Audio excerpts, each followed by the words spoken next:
kind of chilling at home. We're not far from San Diego. We're about 6-7 hours away from it. We're not far. And so she's like, we should go. And then maybe we could, you know, our son was little, right? Maybe we can take him to Legoland, and maybe then we can, you know, drive up to Disney, which is, it's something we used to do yearly, but it wasn't that wasn't a whim, right? It wasn't a whim. It's like a little yearly family vacation that we used to do. And what did I have? I was driving one of those Kias, Kia Sorento. Nothing wrong with a Kia, you guys, but I want to give you context, right? I was driving one of those Kia SUVs, those little SUV Sorentos that came out, and I, you know, I'm like, yeah, my little family, right? My little Kia, going to San Diego and stuff. On a whim, it was on a whim. Well, we usually when we used to go there, we could always get like a what do they call it, a hotel and everything. And she is Lizette's like amazing at setting all that up. She usually, you know, she would set all that up right away, and you know, we never had a problem. Every time we got somewhere, there was a hotel, there was something, right? And so, anyways, we got there, but it was during Comic-Con. I think there was a Comic-Con happening in San Diego, and we got there. Guess what? We couldn't find a fucking hotel. We drove here, we drove there. I bribed two guys.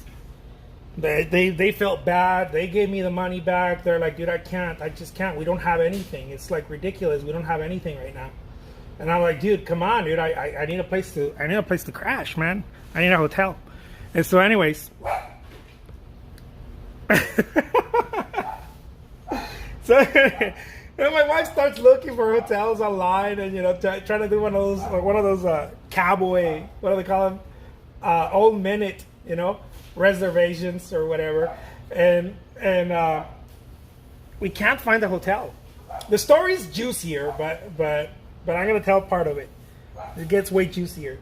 But anyways, we arrive at a hotel that looked promising, right? And online was like, we have. No, it wasn't. We were just driving. I'm not gonna say the name of the hotel because it brings shame upon myself. But at some point, I was like, babe, I'm tired of this. She was tired. I was upset already because you know, I had never experienced not finding a hotel with my family, and I was like, this is ridiculous. You know, now I'm starting to get upset, and I'm like, you should have set this thing up. Why do you just want to come on a whim? And then she was like, you agreed to it. You know, don't blame me. You know, couples, right? And then at the end of it, we see like light at the end of the tunnel, right? And it's like this super badass hotel, but it doesn't look that way, right? And so I'm driving up. No, she's driving because I'm bothered about driving and whatnot. So now she's driving, we're looking for a hotel. and as we're driving in, I'm like, babe, this hotel looks different. Now, at that point, I didn't mind, right? I didn't mind paying a bit more per night. I was like, dude, I know I'm going to pay, I don't know, $400 or $500. It's going to be ridiculous somewhere. But I start driving. Not me. She was driving, and we're getting into this all ears. And all of a sudden, right? It's like this little curve. We get in there, and me and my little Kia, right? We're like in this little Kia, and I'm getting down, right? Because I need to go walk and find out if they have rooms. I don't want to park or anything. But we start driving, and all of a sudden, like, it was like a show, like a car show, right? But it wasn't a car show. It was just that all these motherfuckers had it was all the Rolls, you know, it was all the Bentleys, and I was like, me and my little Kia, right? And I'm like, fuck, I'm getting nervous, right? I'm getting nervous. And then I start walking, And then I realized that my fly is down because I was like putting my shirt together and whatnot.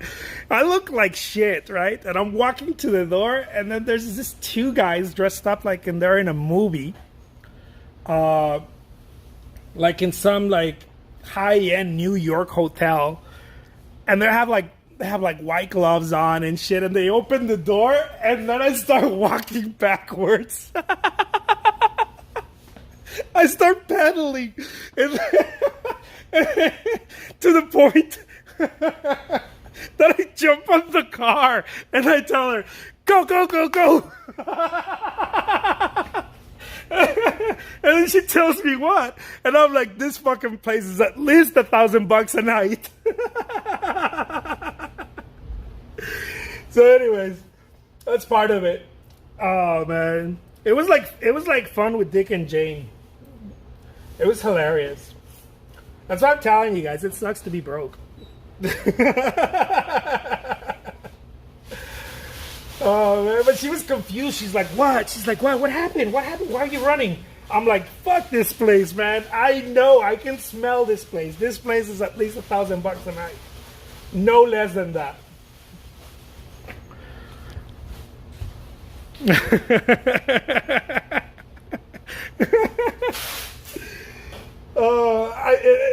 What bothered me is that I look like shit, and everybody was dressed up like they spent $5,000 on clothing. You know, I barely can see the light inside, and everyone is dressed up like they're a fucking movie star, and I look like I'm there to ask, to beg for money or something, and I'm like, babe, we gotta go now. This is not our gig. Turn away, not cool. Oh man. But I gave myself and then the guy kept the door open like that and went like, well, okay. And then he closes it. So that punctures my ego even more.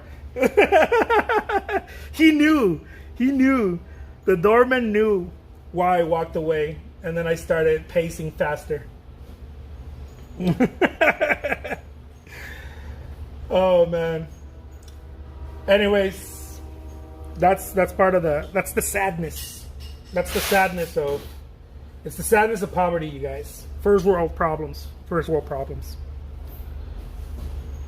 And then I swore, I was like, one day I will come to you and you're gonna give me a room. Oh, it was hilarious. Anyways, there you have it. There's my story. The shame. I can't bear with the shame. No, but yeah, I mean that's part of it. We don't know. We don't know what we don't know. And so the artistic industry is shaped that way. It's shaped so that you're not supposed to win, guys. I mean, you're supposed to play, but you're not supposed to win. You're supposed to play. Everyone else is set up that they can win. A restaurateur, a doctor, especially if you open your own or your own private practice, or if you are highly specialized or something like that. You're a lawyer. You can open more. You can get more business, right? Because you can get the people that are filtering your clients, and you can even get someone else to do the 30-minute free consultations. It doesn't have to be you, right? You can, I don't know, get an intern too. I don't know, get an intern. Get a whatever, right? However they work it. I don't know how those things are worked in that particular industry, but if you're the artist, you're the one doing everything. Look at that. Fun story. No. Do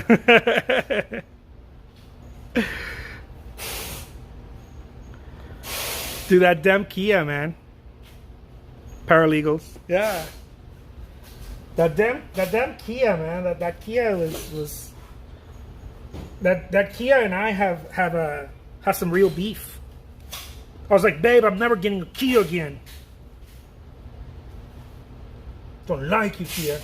Making me look bad in the best part of San Diego, man. You're making me look bad.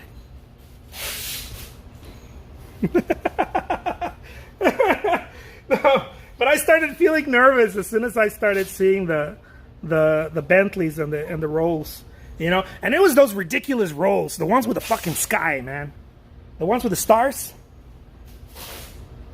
So it even pissed me off more. I didn't piss me off that I didn't have one. It pissed me off that I knew I knew I was in the wrong place. I was like, dude, I'm so in the wrong place right now, but I'm gonna play it cool. Look at that.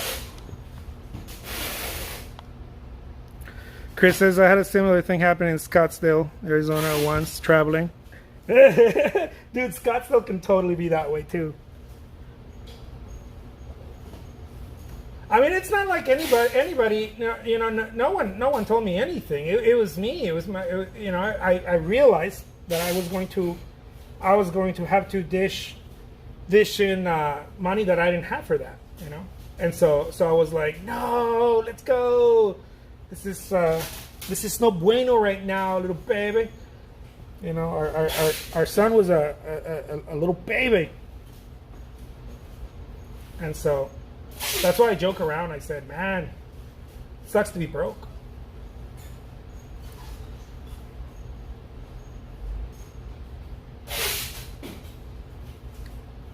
My mother used to make me laugh because she said that she learned a saying when she was young, but she used to tell me this all the time, right? My mom used to tell me, she used to talk to me, right? And she's like, hey, you got to do something. You got to make some money when you get older. Okay, you got to take care of yourself and take care of your family. She used to have this conversation with me, and I was like, because I was one of those, you know, I was a musician, right? So I was like, I think she was worried that I was gonna be like a musician that wasn't gonna go anywhere. And then she used to tell me, because remember, okay, here it goes, guys. Remember, it's better to be a pile of shit than to be broke.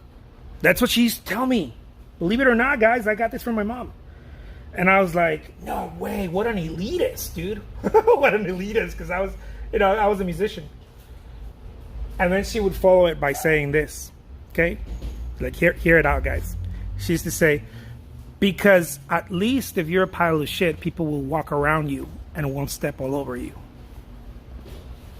Let that one sink in. I don't know if anybody ever heard that one. But she did. She used to tell me that when I was a kid. She used to be like, it's better to be a pile of shit than to be broke in society. I was like, damn, that was deep. Look at that. That hurts, Lowell, right? Pero esa camioneta está bonita. Pues sí, pero pues, ¿sabes? ¿Cómo se siente uno? And it was hilarious. But yeah, that's the kind of shit my mom would tell me. I think she was worried that I was gonna be a musician that, you know, that was just gonna, I don't know, make it difficult, right? Have a difficult upbringing or something. But again, guys, I've told you the kind of stuff my mom would tell me growing up. She was a bit tough.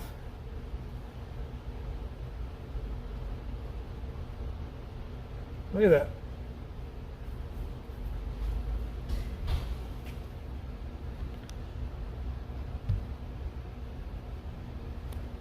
So true though, right? Yeah, well, it's one of those things, right? Like not everybody can control that. But I think she had a rough time also with my dad, you know. So she came from a family of ranchers, and so on my mom's side, they did well. They you know, I don't know, upper middle, whatever those things are. But she talks about doing well, right? When she was growing up, and she was supposed to go study medicine. That was the thing. She was supposed to go after that her cousins and friends where she grew up, they all either became doctors or college professors. But my grandpa didn't want her to go to school. He was, he had that mentality, right? That he didn't want her to go and further her education, and I think that carried a heavy weight on her. That kind of messed with her a bit, because she wanted to go to college, and so she used to tell me that all the time, right? Like, whatever you do, be careful not to be broke. Look at that. Hello, Melody. And so it was hilarious. Anyways, that's my story for you guys. Man, I gotta stop telling these stories. At some point, people are gonna be like, "Dude, I know Jose Trujillo's life."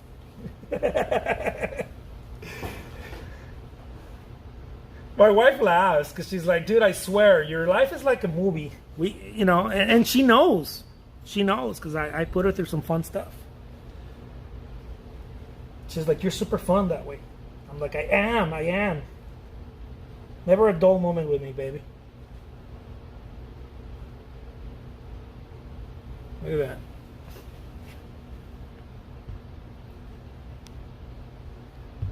that. I don't blame her for being worried. Most musicians end up subway stations. Yeah, for reals. She was worried. Instead, she produced a Picasso. It was all that fear. It was all that fear. But yeah, it was fun. It was fun. That was my fun.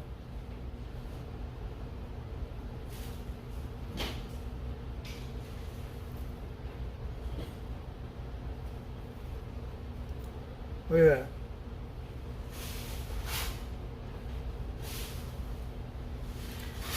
Anyways, guys, that's what I got for you guys today, man.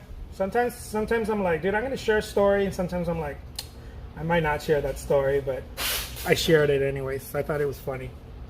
Well, it was the pressure that Diana put on me. I wasn't gonna share it, but then Diana's like, you need to hear it now.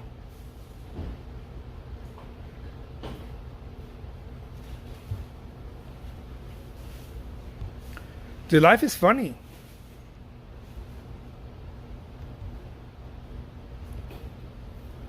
Life is funny at times. I guess it all depends how you see it, no?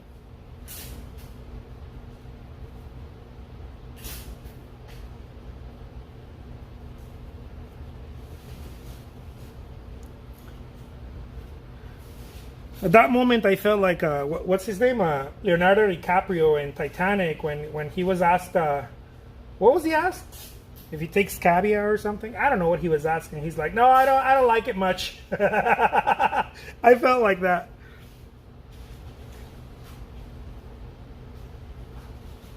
I was like, baby, I'm not ready for this world. She started laughing when I told her I'm not ready for this life.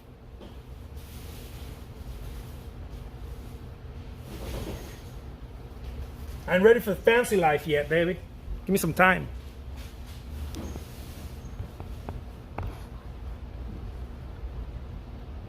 Best stories always.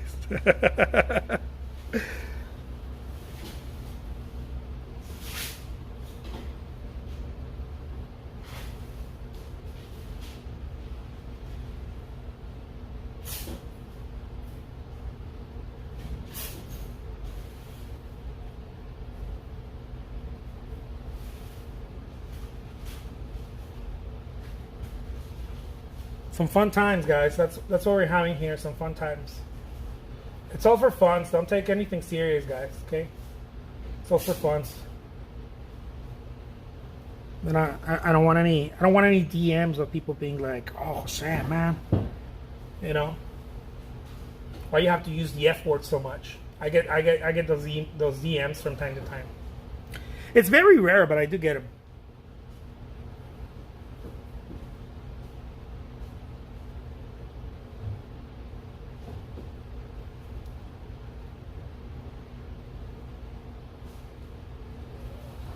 Look at that.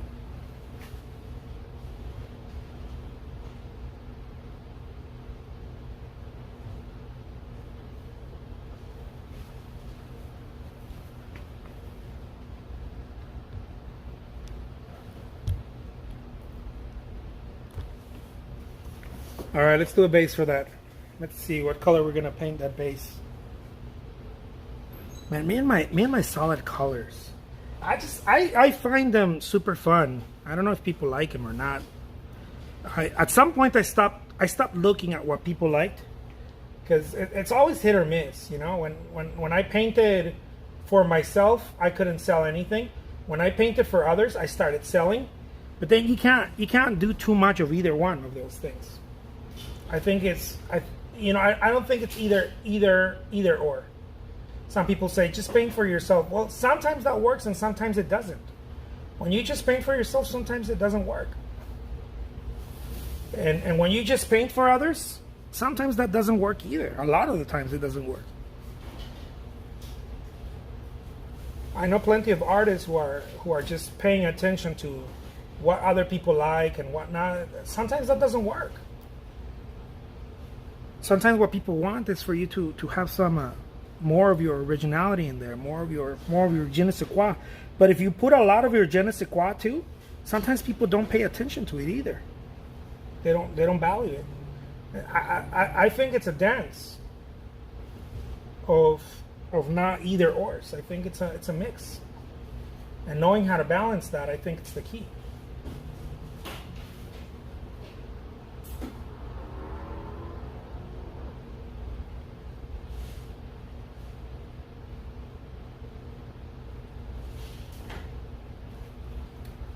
Look at that.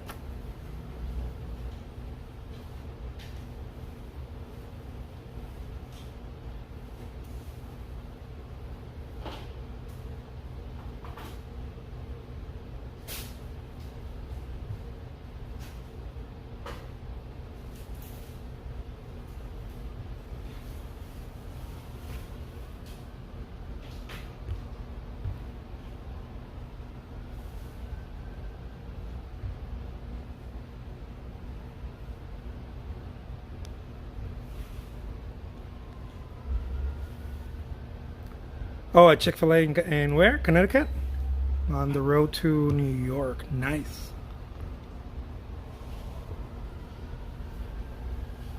Have some fun in New York.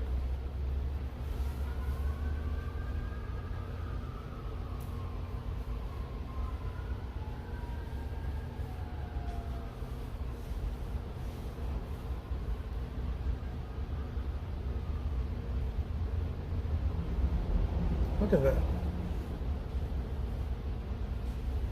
BEA, beautiful. What do you guys think? I think we're making some noise here. Look at that. Look at that. Ooh la la.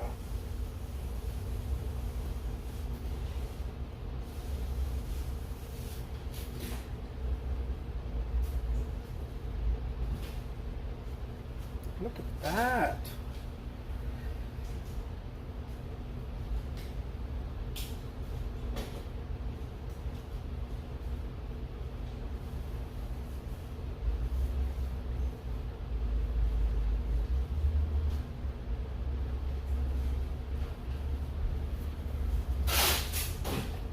So anyways, guys, I'm gonna man, that story cracked me up. I'm still thinking about it. The shame it brought up on my family. The shame. Oh man. The painting is amazing, super unique looking. Thank you so much, Rudy. Hello from Spain, Jose. Amazing painting. Keep it up. Thank you. Muchas gracias. Muchas gracias. In the groove.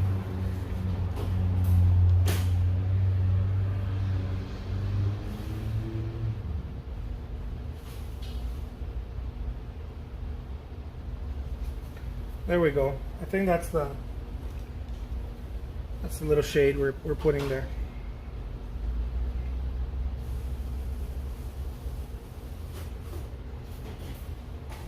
Look at that, my friends. think we did something here. I think we did.